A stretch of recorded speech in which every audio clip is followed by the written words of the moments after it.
Hey, this is Evan Longoria of your San Francisco Giants, and you're listening to TortureCast. You're listening to a podcast by and for fans of the San Francisco Giants. Let's go, Giants! With hosts Willie Dills, Chad King, Ben Lee, and Eric Nathanson. Dedicated to the greatest team in Major League Baseball, the San Francisco Giants. This is TortureCast. Standing on time, not gonna stop. We came to play, ain't slowing down. Falling on, we're here to stay, and we're stopping on whatever's in our way.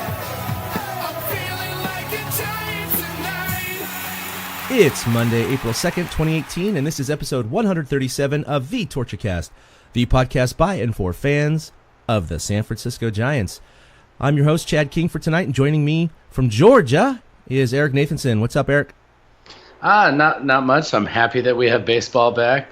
The day before the baseball season, I got married, so it was a whole a new thing, and the Giants blessed me with 2 wins in the beginning, but it's kind of gone downhill from then. So that's why, listeners out there that read my stuff, I got married in the middle of last week, so I kind of stopped writing because you just kind of want to bask in the glow for a little bit. So I'll be back to writing in a little bit. Yeah, congratulations to Eric. He did get married, and the Giants rewarded him with 2 quick victories, but that was the parting gift. That was the wedding gift that got returned pretty quickly. Joe's the only guy who cared. Yeah, do you have like a gift receipt for that? Can you return it and try to get 3 or 4 wins next time? That'd be nice. Hey, they split. It's better. Yeah, so let's talk about it. I mean, look, we only have 4 games to speak of since our last podcast. They did open the season. We can talk about the roster in a little bit because those were set, or the roster was set since our last recording. But anytime you go on the road for a 4-game series or go on the road for a long trip, the goal is to split. The goal for a whole season is to be 500 on the road. And the Giants did that. They got their 500. They got 2-2 versus the defending National League champions. And the Dodgers are still pretty much one of the favorites to win the World Series again this year. They're a good team. There's no denying that. But I will say this. When you win the first 2 games of a 4-game series, you kind of smell blood. Now, they didn't exactly eviscerate the Dodgers in those first 2 games, but they did win 2, and you're thinking to yourself, all right, no more Kershaw. We've touched him up a little bit. We have a decent offense, at least on paper. They did well in the spring. If we just sneak away with one of these next 2 games, that's 3 out of 4, and suddenly we're 2 games up on the Dodgers. We're 3-1, and we're looking good. And we talked about it last week in our season preview. If the Giants can just hang around 500 until MadBum comes back, after, of course, Shark comes back, after, of course, Melancon comes back, which we'll get to that too, that's going to be okay. They're probably going to be in the hunt, at least in sniffing distance of first place. These are the times where they do have to just jump on their prey. They have to gut it out as much as they can.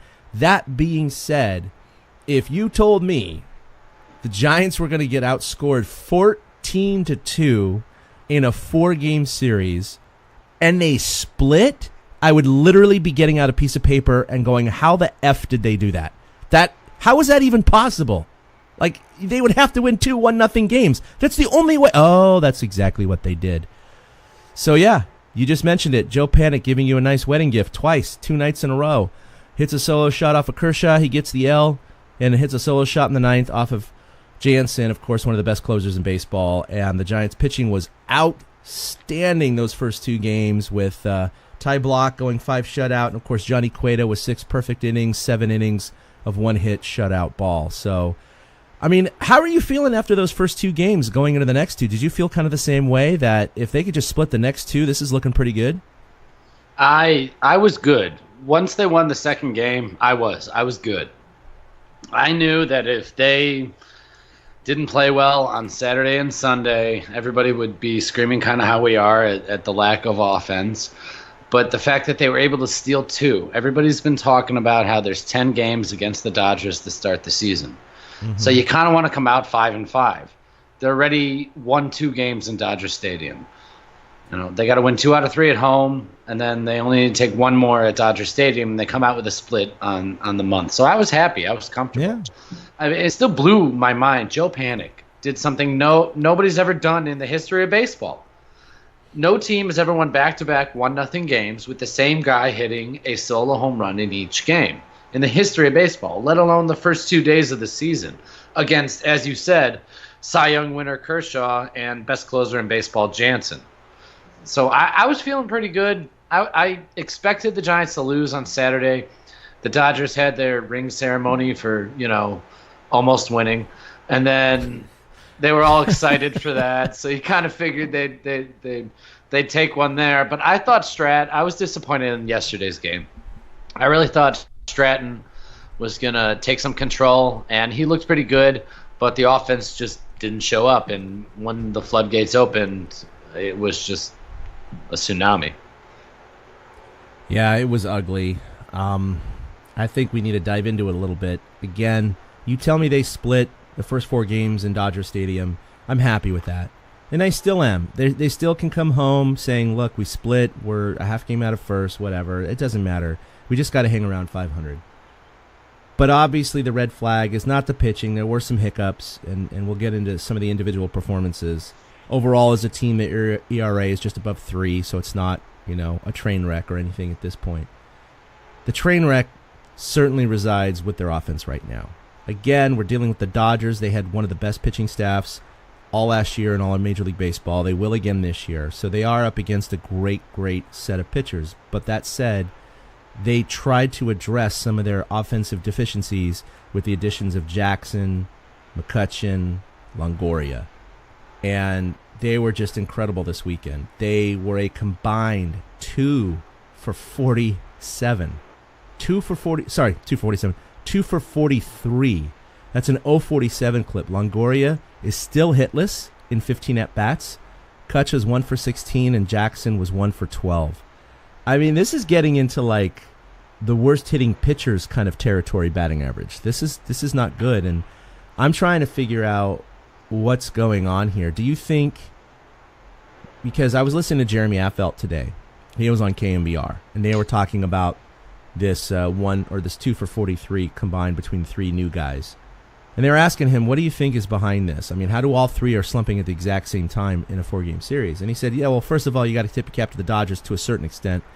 But a lot of it definitely has to do with coming to a new team and you feel a little bit of that pressure to perform for your new team. Then you're also thrown into a rivalry game with the Dodgers, and they know kind of the importance of it and where the Giants are with their injuries and how important these games are. So Jeremy's theory is that these 3 guys are just pushing too hard. They're clearly not, 0-50 hitters. They're not. This is a deviation, a huge deviation from the mean. This is an outlier. He expects them to come back and be fine. But what do you think was the main reason this weekend? Was it the pitching, or was it really them pressing, or was it 50-50? What do you think was going on? Well, it was a combination, because for each guy it was kind of different. Jackson is kind of providing what Jackson does. I don't expect him to be that great of a hitter. Cutch has hit the ball hard a few times. The Dodgers just have it scouted well. They've had guys right in the right place. Yeah. Like McCutchen hit into a double play last night, and Panik was on the move. Panik was stealing to stay out of the double play, and Cutch hit the ball so freaking hard to the shortstop that they still turned the double play even though Panik was stealing on it. So Cutch, I think he's just going to kind of come around. I agree with Affeldt on the whole theory of being thrown in a rivalry game right away, and you're in the rival's park, and so you kind of want to fit in with your teammates right away. Longo is the one that I think is pressing, and I think it shows in his results. He's been pulling the ball a lot. He's been playing pepper with the third baseman, basically. Mm-hmm. And in spring, part of the thing that everybody was enamored with Longo is he was driving the ball the other way, hitting the right center field gap, hitting it out to center field, things like that. And he's not doing that at all. I think every single ball he's put in play has gone to the left side. Yeah, he's rolling it over for weak contact. I agree. Yeah, so I think Longo's pressing, and he's not doing the basics of hitting.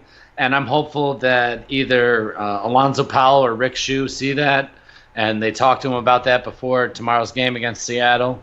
So, when he goes out for BP, he concentrates on hitting it back up the middle of the field, hitting it the other way, just to get his rhythm and his timing back down for that. I mean, I agree with that, Felt, though. 4 games in your rival, coming out, knowing that the team's coming off a 98 loss season, you're going to press because you want to make an impact right away. I think it got Longo more than any of them, and I think they'll all be fine. I really, really do. Cutch gave me a lot of promise. Jackson, I don't expect much from him. I still think Duggar is going to be the everyday center fielder in 2 months. So I don't expect much from Jackson anyways. But Longo will come around. I think he'll start, seeing that he can hit the ball down the right field line and drive the ball through the center field. You've done it before. When you recenter your hitting approach and you stick with the middle of the field, it gets your swing back. And that's what it's going to take. Yeah, these guys are career 260 to 300 hitters. Obviously, Cutch has done better than that during his MVP year, his Rookie of the year, and all that. Jackson definitely is not the hitter the other two are. And I just, I got to tell Twitter, it is Twitter, it's the internet. People just do what they want to do, but they got to calm down a little bit. Same with on some of the Facebook groups that we're both a part of. People just railing on Longo and Cutch and already calling for Pablo to start over Longo and Cutch to not play the outfield and to take some time off. And I mean, it's like people just settle the hell down, okay? They both hit over 20 home runs last year. It's like they're not going to regress to a point where they're not serviceable major leaguers, okay, guys? It's going to be It was frustrating. I'll say this. Saturday's game, there were 2 plays. McCutchen dove for a ball that he should have pulled up on and kept to a single. And because he dove for it, it became a triple.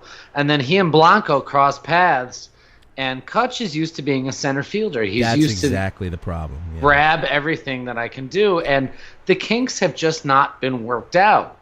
And it's literally just unrealistic to expect the Giants to be performing at their highest level out of the gate because half the team doesn't know each other, especially the outfield. Yeah, I mean, that was Blanco's first start, and of course McCutchen's in right field, a lifetime center fielder. So they're both going towards the ball, and Cutch is screaming bloody murder to get the ball because that's what he's used to doing. I think it was just instinct took over. And you got to give him a pass in the early part of the season. Clearly that has to tighten up, and he knows that. He actually took full and complete blame for that. And then it confused Blanco, and then McCutchen backed off, and then, it was dropped, and it just, 2 unearned runs scored because of that. It didn't change the outcome of the game. But it certainly, made it harder. It changed the tenor. Yeah, it changed the whole tenor of the game, though. Yeah, because that was a moment. First, he misplayed the 1 run to make it 3-0, and then that ball let in 2 runs to make it 5-0. It was kind of like, well, shit, the Giants can't come back against that bullpen. No, you're right. When it's a 1-2-3 run game, you're like, we're always just one swing of the bat away from tying this sucker up. But when you get down to 5 runs, that's where it gets to. This is a multi-hit rally kind of thing. It's low probability. We got to chip away at this. It's more of a chipping kind of attitude as opposed to we can get this in 1 inning. And yeah, that it happened. And I'm sure Cutch is going to be fine. He's not a bad defender. I know some of his defensive ratings have gone down over the years, but I think he's still very, very serviceable. Certainly in right field. Hunter Pence, I will say, has looked really, really good in left field so far. Better than I thought. He's made some outstanding reads thus far. So I'm happy with that. I think we got to look at some of the positives. But before we do that, getting back to the negative in terms of offense. So the other big thing is that they had a lot of runners on base. Now, it wasn't because of a lot of base hits. It was definitely the Dodgers committed, 4 errors that one game? I think so. Forsythe had like 3 of them on his own. Yeah, exactly. And they've had, obviously, issued more walks than the Giants had. And the Giants almost out-hit the Dodgers for the entire series, even though they were outscored 14-2. And that tells you right there when they almost out. In fact, the Giants. I'll just jump to that. They hit 192 for the series. The Dodgers hit 200. They were 8 percentage points away. Yet the Dodgers outscored them 14-2. How is that possible? Well, it's possible because the Giants' hits were scattered. The Dodgers' hits, which there were 200 runs out of the 14, whatever. They were all concentrated for the most part. And so that is evident in the stat of the average for runners in scoring position. The Giants were 1 for 28. I mean, Eric, going in to the last couple of games, or maybe it was even the final game. Yeah, it was. Going into the final game, for the first 3 games, they were 1 for 20 with runners in scoring position. And I actually tweeted that or Facebooked that on the TortureCast account saying, it's great that we're 2-1, but we're 1 for 20. And that one hit, by the way, didn't score a run. Brandon Belt was on second, or was it Buster Posey? I don't know. But he couldn't score on the hit. He had to stop at third because it was being flared out to right field. Point being, that's got to get better to score runs. And then, boom, game number 4, they go another 0 for 8 with runners in scoring position to make it a 1 for 28. Eric, they've been bad the last couple years with runners in scoring position with like around a 200 to 220 average.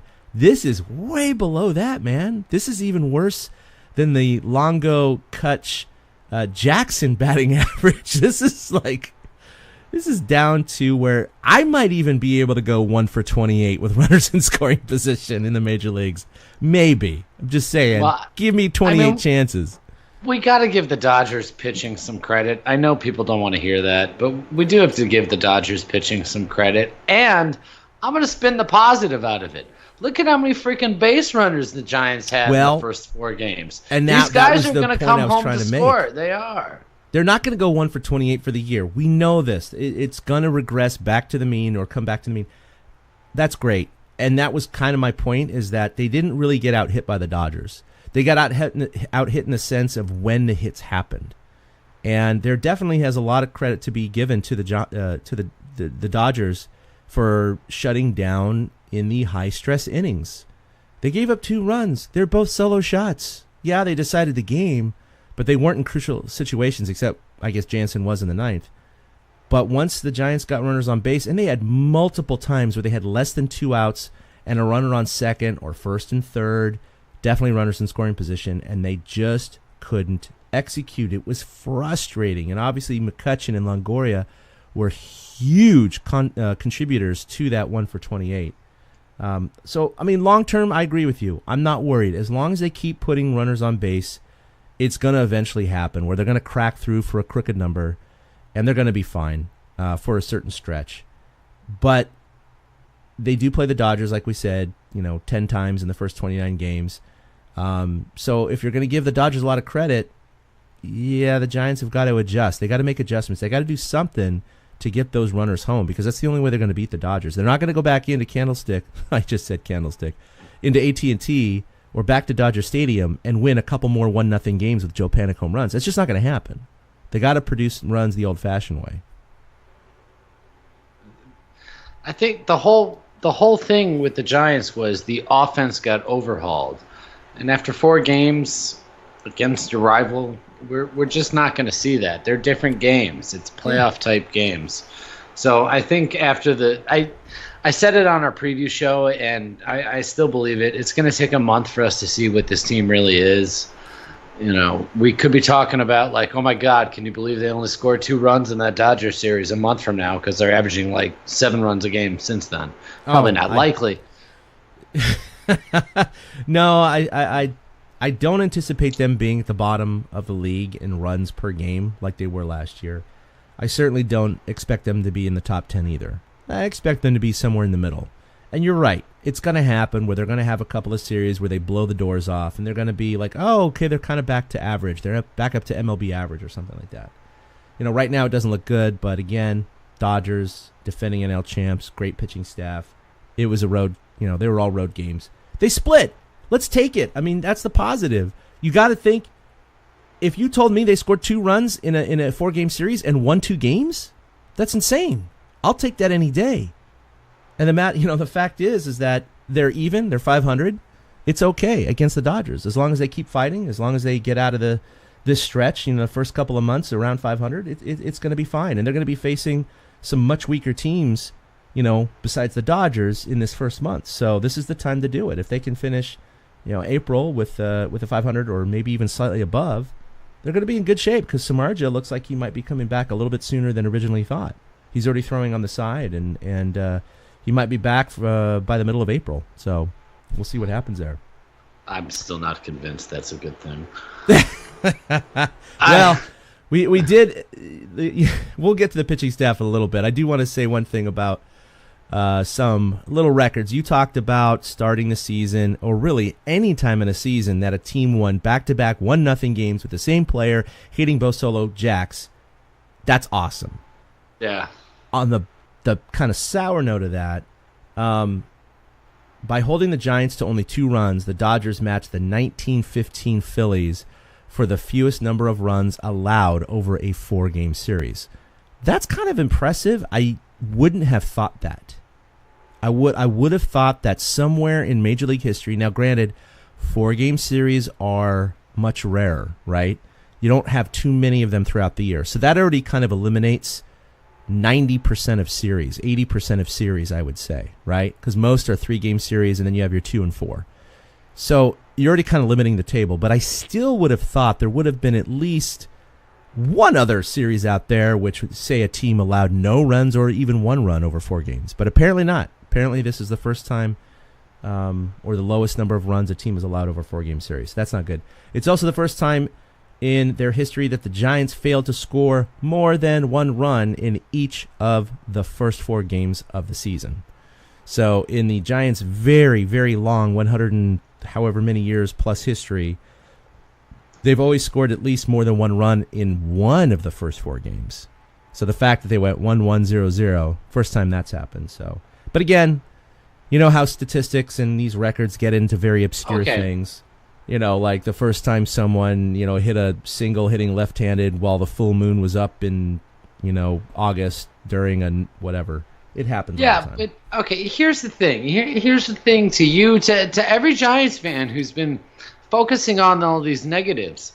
The Giants shut out the defending National League champions 2 days in a row to start the season. Absolutely. When it was their 1 against Ty Block and their 2 against our 2. I mean, like, they showed something in those first 2 games. The bullpen, and I know we'll get to this with who's hot and who's not, but like the pitching, the bullpen, it's lined up so beautifully with the way Watson's done, with the way Strickland's done, the way Osich came in on opening day. It's just, there's such a positive that came out of this series with splitting. Like, forget that they didn't score for 2 games. Their pitching showed us something as well, and they're the biggest question mark. Yeah. I mean, teams get shut out. It's okay. It's against the Dodgers. They weren't even close games. So the positives, like you just said, I totally agree with. And we should get into that now, especially considering where the Giants are with their injuries. So when we recorded a week ago, we clearly knew about Bumgarner and we knew about Samardzija. We didn't know about Melancon. That is a development that's happened since then. But Melancon has a right elbow flexor strain and is on the DL. And I don't know if you've heard any differently yet, but there's very little information that's come out. Bochy's been on a couple of shows that I've listened to, and he's kind of said the same thing. But I think they're being guarded. I really think they're being guarded because partially they don't know, but also there's a little bit of worry. And I'm not trying to worry Giants fans out there, but at the same time, some of the evidence points to a very similar issue from 2017. In fact, Melancon himself said the pain felt similar to the strain that he had last year, which is the reason he went on the DL and missed most of the season. But so what do you mean by they're being guarded? Like they're being cautious, or the Giants are not releasing information? Well, they're certainly being cautious. I mean, I don't think there's any doubt about that. That's fine. But I mean guarded in the sense of they may think. I think they know more than what they're willing to release. Yeah, I'm not saying it's definitive at all. That's not what I'm saying. What I'm saying is there might be some information that is giving them a gut feeling that this might be worse than a 15-day DL stint or whatever. I don't know. I don't think they. From what I've read, I don't think they know what the hell is going on with Melancon's arm, and I really have two. And maybe that's worse. Yeah, it is. It's totally worse. I have 2 straightforward thoughts on Melancon. One, he straight up hijacked the Giants for $62 million. There's no way this guy. The same way, I'm telling you, man. There's no way this guy should be getting $15.5 million a year to come in, not even be effective, and then I'm not sure what my injury is. I don't trust the fact that he said that he felt pain in every pitch he threw from the beginning of spring training on. So why the hell didn't you open your mouth? Why didn't you say something to somebody? Why did you wait until the Giants broke camp? Okay, great. Gut punch. We just lost Samardzija. Gut punch. We just lost Bumgarner. All right, cool, but everybody else is in place. Oh, no, the day before the season. Guess what, Skip? My arm doesn't really feel that well. I need to take a rest. Me and my $15.5 million need to Kid go in the take back a rest. raising his arm really slowly, like, what else, Timmy? It's like, It's right, and that's how it felt at the beginning of the season. I have ripped Hunter Strickland on this podcast. I believe Hunter Strickland might have ended Michael Morse's career. But if he has matured, if he has gotten his stuff together, because the way he looked in those first two games, I want Hunter Strickland to be the closer, and I don't care what happens to Melancon in his arm anymore. Because I really feel like the guy hijacked and straight up stole $62 million from the Giants. He totally did. It's the worst signing. I'm calling it now. It's the worst signing they've had. That's why Sabian's back in there, because Bobby Evans did things like signing Mark Melancon. You're right, and it's funny. I was thinking the other day that if things really go south for him and this other thing goes well, I'll tell you in a second, I think his biggest contribution to the Giants might be getting Tony Watson to sign with the Giants. Yes, totally. Thank you, Mark. Appreciate it. I mean, honestly, yeah, he campaigned hard to Tony Watson to join the Giants, and that was one of the big factors in why Watson joined. And he looked fantastic. Fantastic, man. 2 innings, no runs, 5 Ks. He was just mowing them down. I mean, he is definitely the Lopez Affeldt hybrid replacement. I mean, there's no doubt. Him and, of course, Will Smith was the other one that was supposed to replace him, and we'll see what happens with him coming back maybe in May. But, yeah, I'm with you, man. Like, I like Melancon. I like his personality and his attitude, and kind of he has a pedigree. He obviously was amazing for 3 or 4 years. I don't know what happened. I don't know if something happened before he came to the Giants and he said, I'm going to keep this a secret and fleece him, or if something happened right away and he's just been keeping secrets, or if it's just really the worst bad luck you could have signing a closer to $15-16 million a year. But, man, if this does not straighten itself out, it's going to be another lost year with Melancon, and it's just going to be shitty. But 2 out of 4. Like, what's the point? I know, man. 2 out of 4. It's like, even if he's good the last 2 years, you're like, great, whatever, half the time. I'm going to say it. Like, all right, I was not a fan of the signing when it happened. I never thought Melancon was much as a closer. He was a guy that I was kind of like, really? This guy? Like, he reminded me of, like, Joe Borowski being the closer for the Cubs. Well, he just, because he doesn't have the, quote, stuff, right? I mean, he's... Right, and, well, there's a reason, because he's he's not as advertised. No, he's not your prototypical closer, and I know some have had success that don't really throw the ball that hard. I mean, Mariano Rivera threw the ball about as hard as Mark Melancon, to be honest, but of course he had that devastating, slider, or forkball, I should say. But Melancon doesn't have that. He has pitched with finesse. He's just not your prototypical, flamethrower. It's just, I agree. I think we could go back to, an episode 3 years ago or 2 years ago when they signed him. I wasn't a huge fan of it just because I thought it was too much money for a guy who, yes, he had proven himself in terms of the numbers, but kind of the scout's eye, quote unquote, is like, for who? Yeah, I don't know. Right? He proved himself for Clint Hurdle. What the fuck does Hurdle know? The guy hasn't been able to get a team over the hump at all. Pittsburgh's a dumpster fire. He can't ever get that thing straight. He had all these chances with the Rockies, so we're trusting Clint Hurdle's judgment all of a sudden? I know. Sorry. No, hey, look. Melancon's a hot topic with me right now, man. I was really, really happy to see him break camp positive. I thought, oh my God, he actually crossed. Yes, we're finally going to, what the F? You've got to be kidding me. I mean, it was almost like you expected it. I expected it in spring training, no doubt, but I thought it was going to be near the end. Not after they fucking broke camp. I'm sorry. The timing could not have been worse with the gut punches, like you put it, of Bumgarner and the Shark. And it's just like, you know what? Maybe it's for the better, because you're right. Hunter Strickland, he's been a head case. He's always been like, hit my cheese, mother effer. And but he's not that way anymore. But he's not that way anymore. And he says he's matured and he's developed a slider now. And it's been effective. In fact, was the first or second night he threw 4 sliders in a row. And again, Affeldt was talking about Hunter Strickland today when I was listening to the show. And he said he's just really, really impressed with how much Strickland has matured, because he agreed. I mean, of course, Affeldt played with Strickland. They definitely overlapped. And he said he was more of a machismo guy, just mano-y-mano, hit my shit, and that's it, But you can't do that in the major leagues. You can't say, I throw 96, 97, 98, try to hit it. Because they will. Okay? And Bryce Harper showed you. He owns you. He made you his bitch, right? So he took those experiences and he learned from them, and he developed some of the off-speed pitches, including the slider, and he's using it to his advantage. And when he threw 4 in a row, Affeldt was saying that here comes a guy with the predisposition or the notoriety of, okay, he's just going to throw me hard cheese. Okay, slider. All right, well, definitely the cheese is coming now. Oh, another slider. Crap. Okay, well, he's definitely going to throw cheese now. Oh, shit, another slider. And then the 4th one, right? So he said that's what he has to use to keep those hitters off their toes. And if he walks an occasional batter with a 1-run lead in the 9th inning, that's the risk he's going to have to take, because it's better than grooving one when one is expecting it and then hitting it over the fence.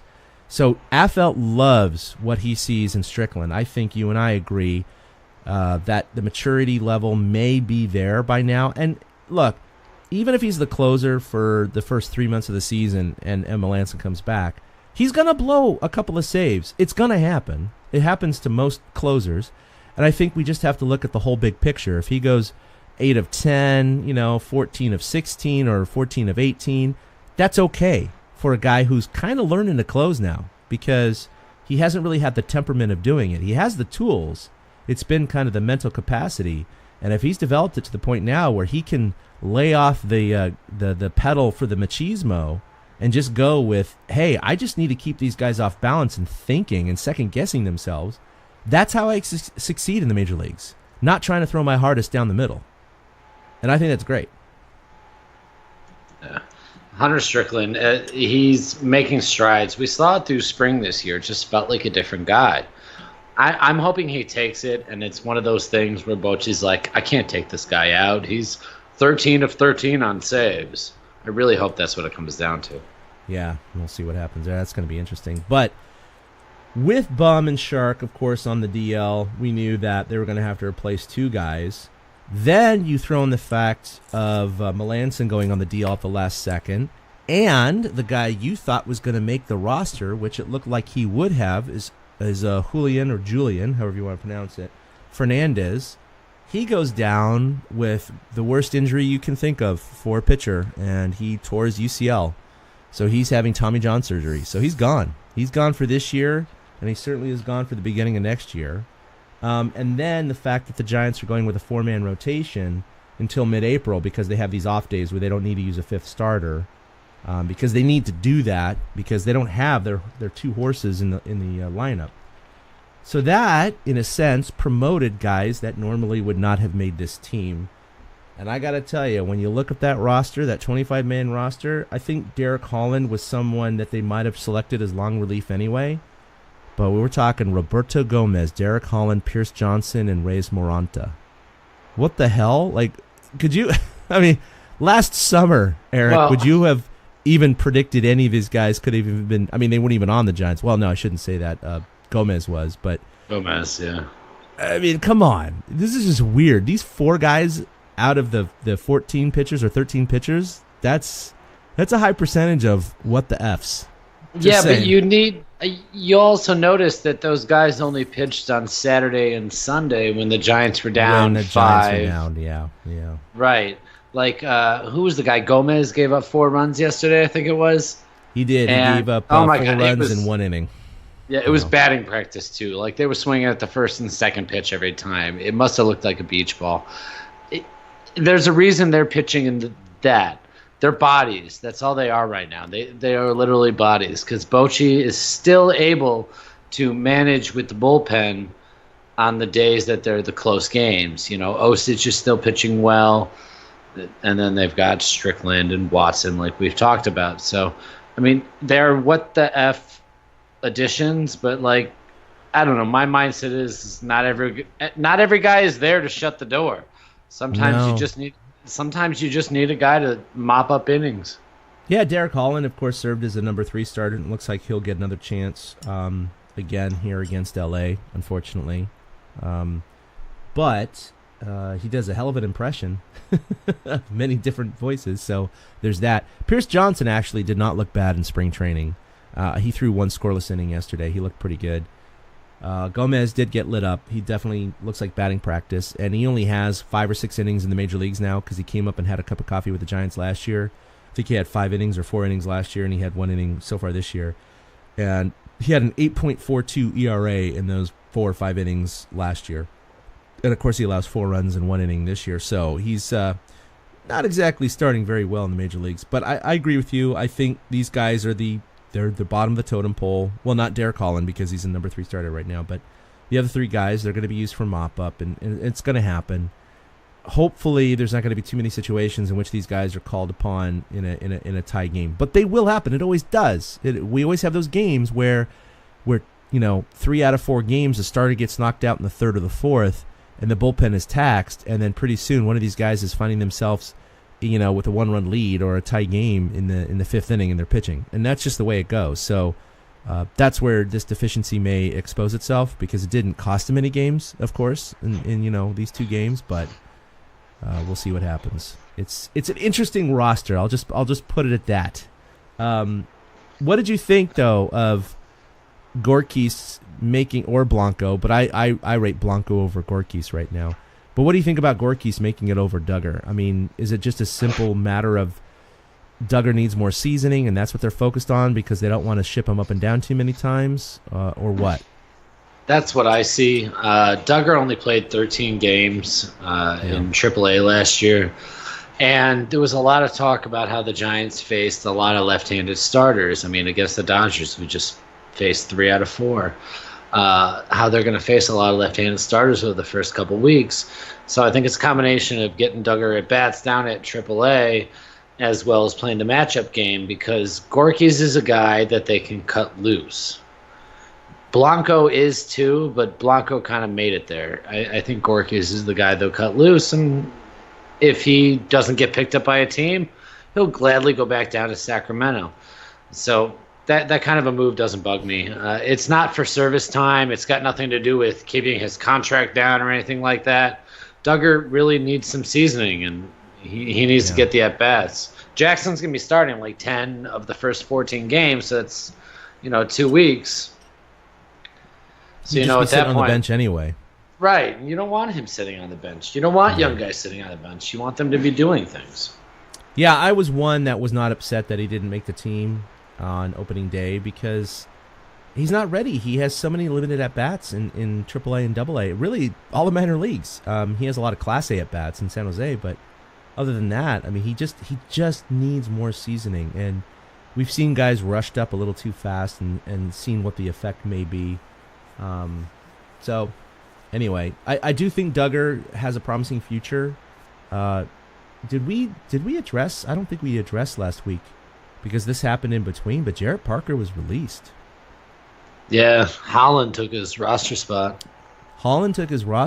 So yeah, I don't know if he's been picked up. I don't know if he's gone all the way through, but he's a free agent right now. Jarrett Parker. Their outfield was too big.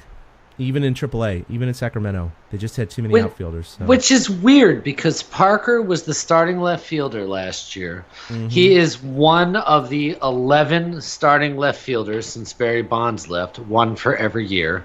God, that's disgusting. Yeah, it is. I couldn't believe I didn't bring it up last week. And he might not have ever gotten released if he didn't crash into the wall and break his collarbone. You're absolutely right. And you know what's weird about it is that, I'm going to bring it up right now, but he's not a world beater. We know this. But he's not... When you look at his stats, you're like, I mean, it's not that bad, right? So, like, MLB career. Hitting .257 with 15 jacks, 51 RBI, and 342 at-bats. So if you extrapolate that to, 550... to 600 at bat year, you're talking 23 to 25 jacks. Oops, sorry about that. 23 to 25 jacks and about 80 plus RBIs and hitting .257. Wow. You look at that and you're like, that's really not that bad. Unfortunately, a lot of those home runs kind of came in bunches. Like he hit 6 of those 15 in just 49 at-bats in 2015. He had that Oakland game where he hit 3 home runs. He had 3 home runs in one game, and that was 3 of his 15 home runs, right? He hit 5 in 127 at-bats in 2016, and then last year he hit 4 in 166 at-bats. So you see this trend of at-bats going up and home runs actually going down. So there's some trending there, and of course his average is 347 to 236 to 247. So you have these downward trends. I am a little surprised they released him, but again, they needed to make room. They have Austin Slater and Mac Williamson and others in the and of course Duggar in AAA. So they just didn't have a spot for him. So they outright released him. It's something I would not have predicted a couple of weeks ago. No, but he seems to be the odd man out in that rotation. Yeah. Parker is to think it's Williamson and Parker are going to be our new left field platoon, and now he's not even on the freaking team. Now, Parker, he's always had potential. He's lost potential, though. He's a guy, I mean, we can all admit it. The guy hits the ball hard, but he just doesn't hit the ball enough. Yeah, if those stats were reversed, if you saw an upward trend in average and home runs, even if he wasn't good enough to make the opening day roster, I don't think they would have released him. But I think it's kind of the old Bill Walsh attitude. It's just cut your losses earlier rather than later. And that's just what they're doing. I mean, most likely this guy isn't going to get signed by a team and come back and be the NL or AL MVP. So that's kind of what they're moving with. But it just because the Giants' classic history of lack of outfield depth since Bonds left, it's just surprising to see this happen, considering he was one of their, quote, future stars.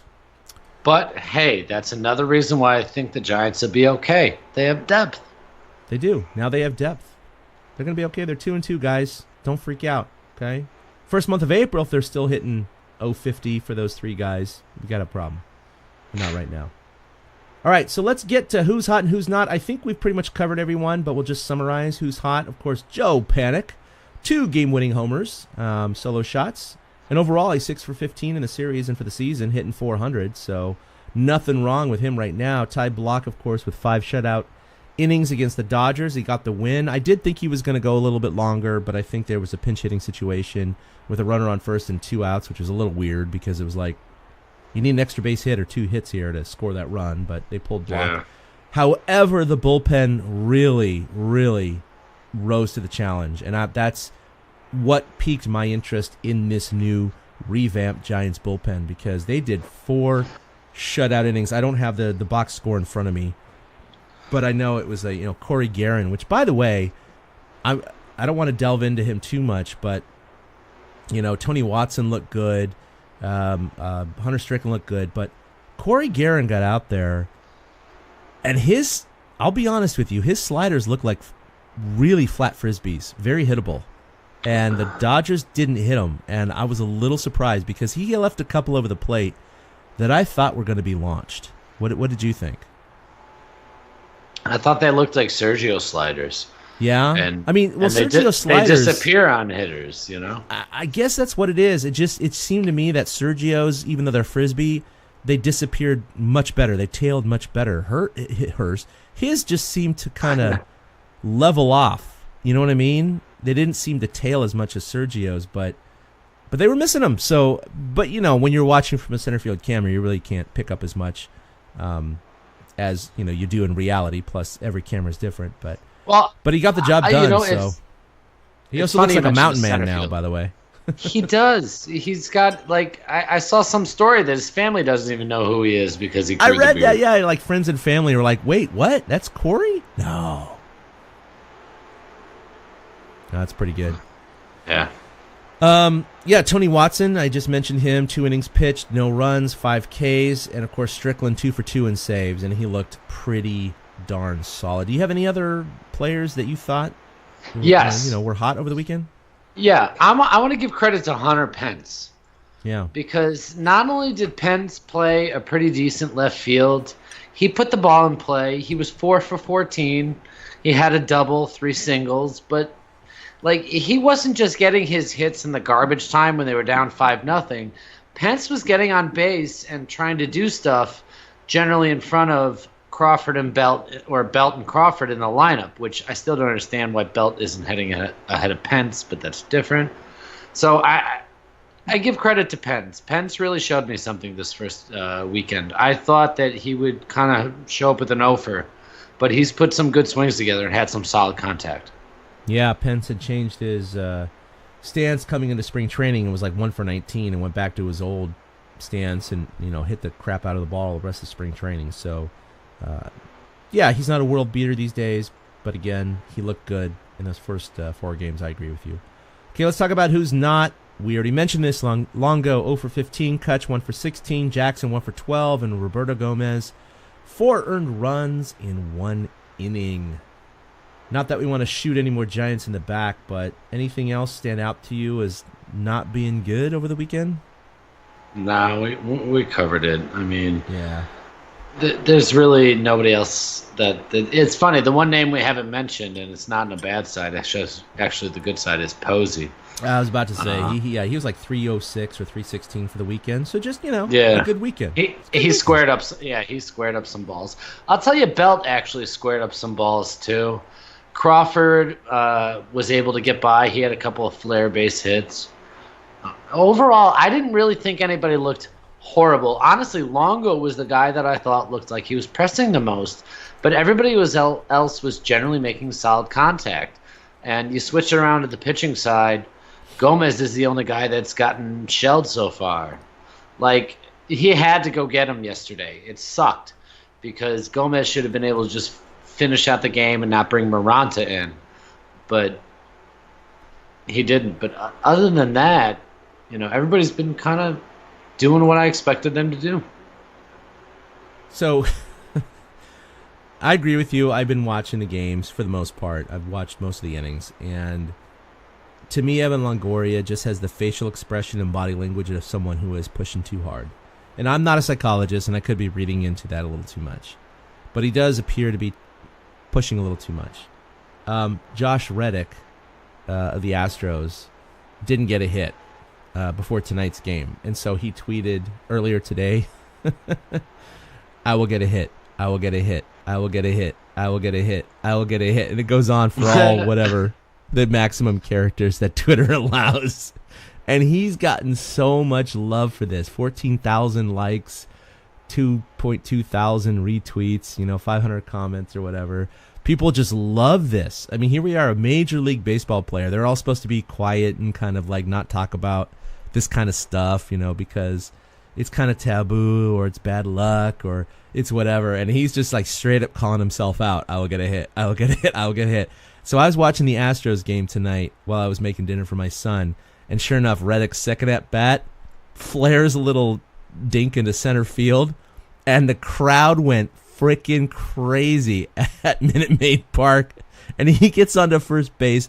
And I swear it was like my son getting a base hit.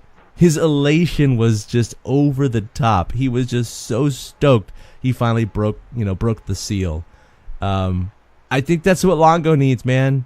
Longo needs to tweet out, I will get a hit. I'll get a hit. I'll get a hit. But I love it. I love that Reddit kind of took it and ran with it because it's like you can push too hard, press too hard. And yeah, posting this on Twitter some people might consider that pressing too hard. But I also think it's a little bit of a release, actually. It's kind of opening up your door to the world saying, yeah, I'm kind of stressed about this. I need a base hit, guys, And everybody kind of got behind him, and the crowd went crazy when he got the hit. He acted like a little kid, like he got his first major league hit.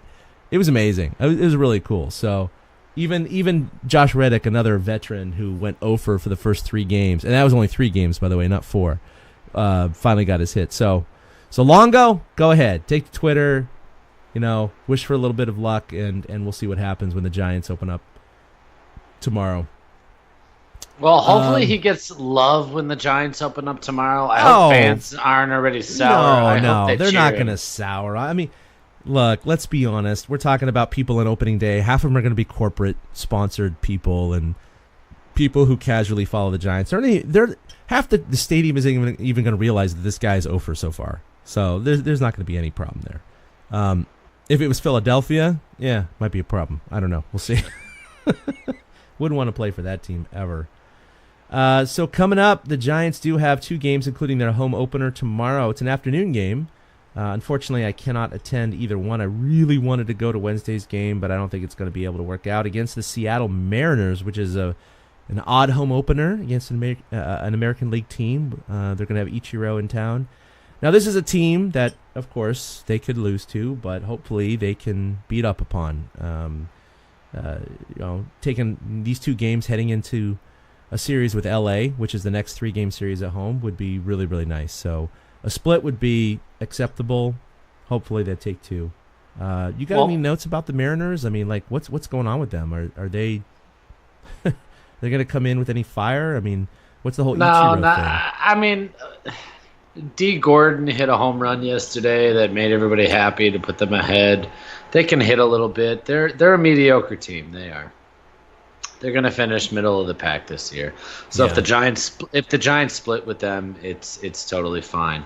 My best note about this week is the Giants had an off day today at home and have an off day Thursday at home. Yeah. So that's 2 off days at home this week. Last year they only had 2 off days at home all season. Are you serious? Dead serious. They had to travel on every other day that they got off, that they were at home. They had to travel, or they just came back from traveling. Right. And so they only had 2 full days all season off at home. And here we are, the first week of the season, they're going to get 2 full days off at home, which is nice. Because it's LA, they flew home after the game last night. Right. So they were home all day today. Basically an off day at home. They woke up in their own beds, at least in San Francisco. And they do that again Thursday. Wow, that is incredible. I mean, that's one of the reasons, by the way, if you guys didn't realize, that all of Major League Baseball started a little bit earlier this year. Usually we start around April 1st or so, April 2nd, like today. They backed up the season about 2 or 3 days, or even up to 4 days, because they wanted to build in more off days for these teams. So that was kind of the main reason. And look, at the Giants already are benefiting from that attempt to stretch out the season by 4 or 5 games. Now, in the long run, over 6 months, you think 3 or 4 days, what the hell? But it actually does make a difference, because you just insert a couple of off days here or there, especially on these big, long stretches of games or between road trips. It makes a big deal for these guys. The only problem, of course, is you get days like today where in New England and New York, it snowed like crazy and canceled a bunch of games. So they're going to have to make those up now. Suckers. Suckers. Yeah, I haven't seen snow in 8 years. No, it's nice down here. Never going to have a snow out. Definitely going to have your rain outs, but that's just a product of being in the spring. It could rain as much as, in Florida as it does anywhere else. But yeah, so the Giants are going to be facing the Mariners and the Dodgers coming up. We will be recording next Monday, I guess. That'll be after the next 5 games. So it'll be 9 games in the bank by the time we record next. So typically every year, during the season anyway, we do a section called We Should Hate This Guy. And this guy, said it with that accent. We should hate this guy. Yeah, let's have some coffee talk here. And kind of is a playful banter in guys we don't really, really hate, although sometimes we do. It's more about either a performance against the Giants or a snarky remark or something like that. But I will say we all should hate Rich Hill. He's 38 years old and making guys miss 88-mile-an-hour fastballs. I don't know what's up with this guy. He is just like having a second coming, and they limit him to like 2 times through the rotation or through the lineup. I mean, they say, okay, that's good enough. 5 innings, 6 innings, you're out of here. And last year he had a ridiculous sub-2 ERA at 37. Here he is at 38, and he shut out the Giants for 5 innings or so. So he's right back into his old mold. It makes me want to strap the uniform back on. I just am like, what the hell? He's my age. Like, that's not right. He should be an accountant. And, oh, wait, there's an accountant who played goalie for the Blackhawks last week. Oh, that was an awesome. amazing story. That was awesome. I don't mean to take a tangent, but, dude, this guy was an accountant doing 10-key, and they're like, hey, John, we need you downstairs. Or Scott. I guess his name was Scott Foster, right? Scott, we need you to be goalie tonight. And he was like, what?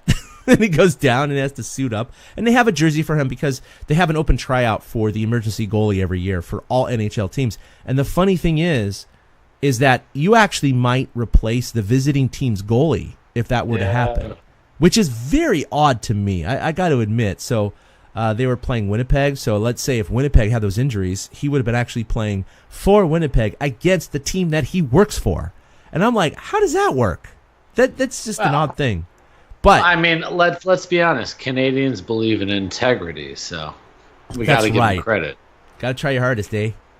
No matter who you vote for, eh? Oh, but, yeah. He goes in and he plays 14 and a half minutes and stops 7 of 7 shots. Incredible. And it was just so awesome. He's 36 years old. That's why I bring that up. You know, he's just 2 years younger than you and Rich Hill. And he's never played, obviously, in the NHL. He was a college hockey goalie, and he plays in a rec league. And he won the open tryout, so he obviously has basic skills. But, I mean, come on. I have basic skills playing baseball, but I could never go in and play catcher with Madison Bumgarner throwing against me. There's just no way. I couldn't do it. I played catcher. I played catcher through a lot of my adult life. So it's like pulling me out of the stands and saying, okay, we need you to catch the last 3 innings. Yeah. It was almost a third of the game. It would be like catching the last 3 innings. And it's like, you know, I caught before guys who threw up to 90 miles an hour. I haven't caught anyone that threw mid-90s or like with a wicked slider or forkball or any of these things. Let me tell you, it's fun. When you watch movement on pitches like that, and you're like, wow, my glove can make that. Oh, it's fun. Yeah, I mean, it's just... Anyway, it was a cool story. Sorry for the tangent, but it's definitely something that Disney should look into, making a movie, except, of course, they'll probably put in angels and some... Like that Devil Rays pitcher guy who... Yeah! Dennis Quaid played, and he was like...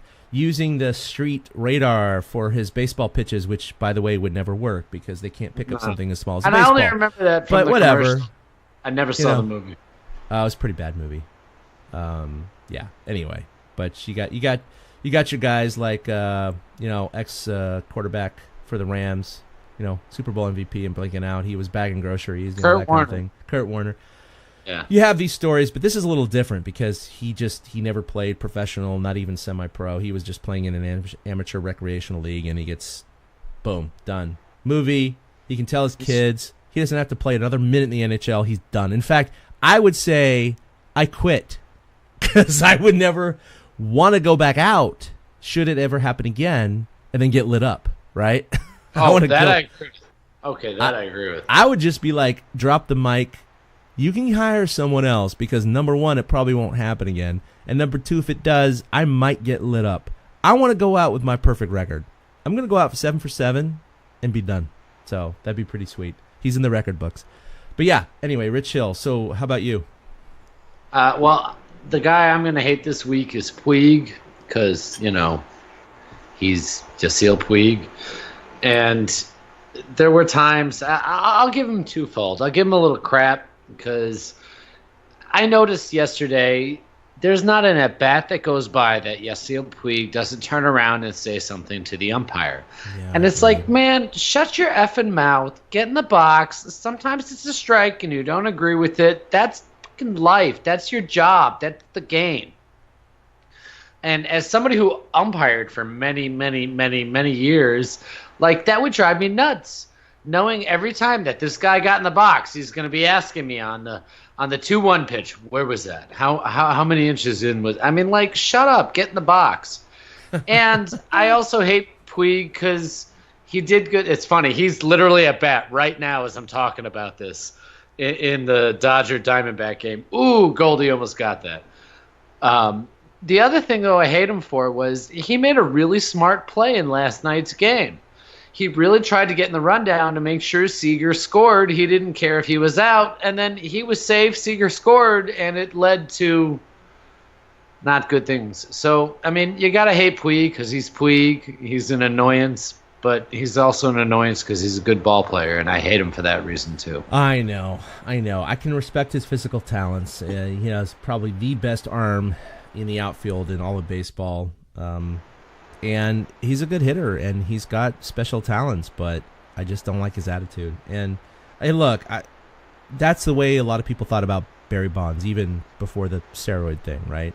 So Yep. I can feel for people who hated that, who hated Bonds that way because we hate Puig that way. In fact, most people who are not Dodgers fans are not big fans of Puig, but you got to respect his talent, and he's definitely there. I think we'll just insert him every week. Can we just do that? I'm just going to lock him in. Yeah. Just Puig every week. Yeah.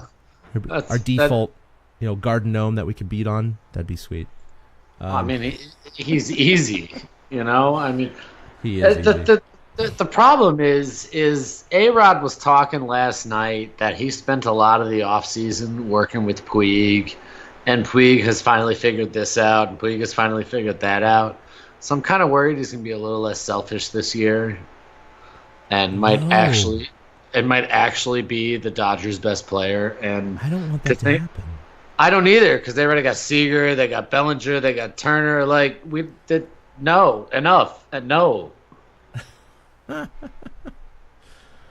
Oh, crap. All right, so coming up, we have the home opener for the Giants tomorrow afternoon. 2 games against the Seattle Mariners and, of course, 3 against the Dodgers before we record next Monday night.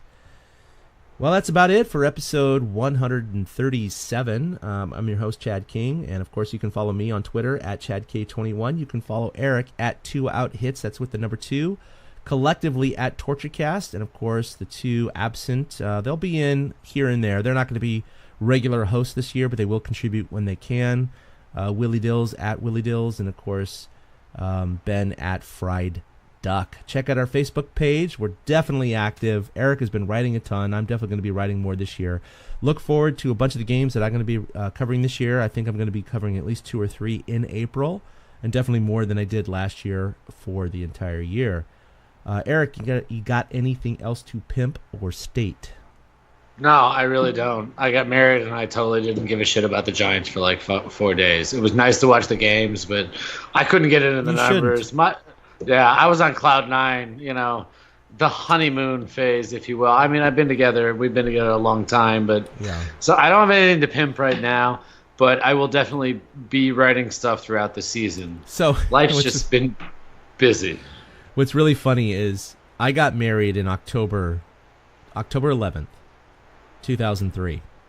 Now, if you remember, the Giants were in the World Series the year prior, so that was the year in which the Giants got eliminated by the Marlins with that. Pudge. Yeah, with the block of the plate with JT Snow getting tagged out by Pudge. But when we were planning the wedding 6 months prior, of course, the Giants were predicted to win the West and go to the playoffs and the whole thing, and we just wrote off the World Series through 7 games.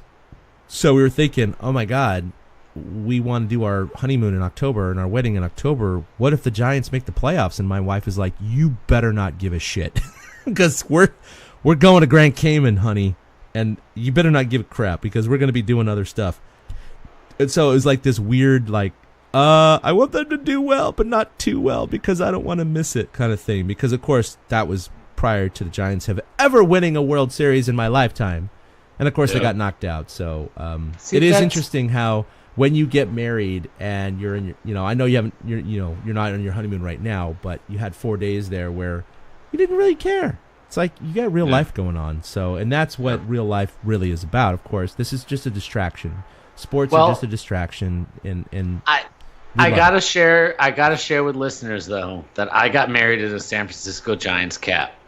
Ah, that's good to know. I was wearing a San Francisco Giants cap when I said my wedding vow. She was wearing her Cubs shirt. Mm-hmm. So, I mean, we had to World both Championship represent. shirt, right? Yeah, absolutely. Yeah. I bought her that shirt, Oh, well, very nice of you, sir. Well, I mean, her team won. I mean, 108 years is a long time. It's okay. Giants and Cubs fans can coexist. It's the Giants and Dodgers fans. I don't know how you've seen those married couples, and you just kind of go, okay, I don't think either one of you are actually hardcore baseball fans because there's no way you can marry each other. But that's the thing. I shared it with people, and you know what? At least she's not a Dodger fan. That's the thing. She's not a Dodger fan. It's so sad, but it's true. It's like I have plenty of friends that are Dodger fans. I don't think I could have married anyone that was a hardcore Dodger fan. Just no way. I couldn't. I also couldn't marry a Packer fan, but that's just me because I literally hate. I hate the Packers more than I hate the Dodgers, and that's a really strong statement. Well, that must also soften the blow because you have all your Chicago roots, right? I mean, totally. You're a Bears fan, fans. so and your Chicago roots. It's like, I mean, I'm not going to call the A's the same equivalent as Chicago, but at the same time, it's like, if Trish was an A's fan, I'd be like, oh, whatever, doesn't matter, right? It's like, Yes. So no, I think that lessens the blow even more. Because the Giants and Cubs, they've had their fair share of tilts, the 1989 NLCS in which Will Clark was the MVP, and of course they went off. We know what happened in the one-game wild card matchup in which blank it out on the pitcher. This is 2004, in the wild card game they lost to the Cubs. Mark Gardner, thank you. I was at a brewery. 1998. God, was it that? It was that old. Yes, it was. It was 1998. No, because that was still a Candlestick. I was at a pub that day in downtown San Jose, and we got all on TV for that, being interviewed. And, of course, the Cubs, in 2016. So they've had their fair share, but nothing devastating for anyone. So people hate the Cubs, and it's just because they won. Like Giants that's fans. Just different. Right, but they hate Cubs fans because they feel cocky. But that's what everybody thought of us a few years ago. So absolutely, really, especially with 3 out of 5. I mean, there were how many fans? We're obnoxious, quote unquote. Did you know wearing all the gold gear, pimping everything out, and then if you just got into any conversation with them, you realize they didn't know anything about the team. Yeah, it's just a product of bandwagon, fandom. It is. So it's the same thing with the Red Sox. When they had their little successful run, and I went to Boston one year after the 2004 championship, first time since 1908 or whatever, 19-something, and 18, 1918. Oh no, 18. 18 was the because Cubs were the longest in Red 1908. Sox. Yeah, right. And the Black Sox scandal was 19, and the White Sox were 17. Forget it. That's right. So anyway, the same thing, just seeing all these people repping all the gear, and it was like, you guys, do you know who the starting outfield is? Like, no, but that's okay. So I digress. Congratulations to Eric for getting married and marrying a Cubs fan, but not a Dodgers fan. Just marrying a baseball fan, man. Do you know how much baseball's been on my television the last 4 days, 5 days? It's ridiculous. Yeah, I consider my wife, she's a fan of the Giants, but she won't sit down and watch a whole game. It's different, right? I'm so freaking lucky. Yeah, no, I got lucky. I did. I have to record all my games and watch them later. So. No, I write down a schedule on my whiteboard of when the Giants and the Cubs games are every single day, so she knows when her Cubs will be on. She likes Kruk and Kipe better than the Cubs announcers. So to my wife, the Giants game being on is more home than the Cubs game being on, and that's kind of a neat feeling. Yeah, that's a neat feeling. All right, well, it looks like Villanova is going to be winning the national championship. They're up 77. Woo-hoo, go Wildcats! Go Wildcats. They're up by 19 points with 2.5 minutes to play. So, yeah. It was so much more fun 2 years ago when they hit that buzzer beater. I know. This game, it's been on the TV over my left shoulder, and it just has not been exciting. Villanova has dominated this since the first tip. In fact, they just had free shots under the basket, and they decided not to shoot it just to waste more time. But all right, so Wildcats are going to be your national champions. Hopefully we can say the same thing about the San Francisco Giants coming in another even year. I know they didn't win in 2016, but they did make the playoffs, so they still have that streak going. So 94 wins. They got 94 wins to go, man. Wins. Okay, well, they're on pace for 81 right now, but we'll see what happens. Yeah, they'll be all right. They're on pace. They got 94 to go. I'm doing the countdown every win because I picked 96. I'm doing the countdown every time they win until 96. That could be worse than 2-2, right? Well, hopefully it won't take me until 2019 to count 96 wins. That's right. All right. Well, for Eric, for Willie, for Ben, this is Chad King signing off for episode 137. We'll see you next time for episode 138. Until then, a boom. A big thank you to everybody for listening to the Torture Cast, the podcast by and for fans of the San Francisco Giants. Follow us on Twitter at TortureCast. You can also like us on Facebook or check out our blog at torturecast.com. I also want to say thank you to Ashcon and Bailey for letting us use their song Feeling Like a Giant for our intro. For Ben Lee and Chad King, my name is Willie Dills saying, we'll see you next time.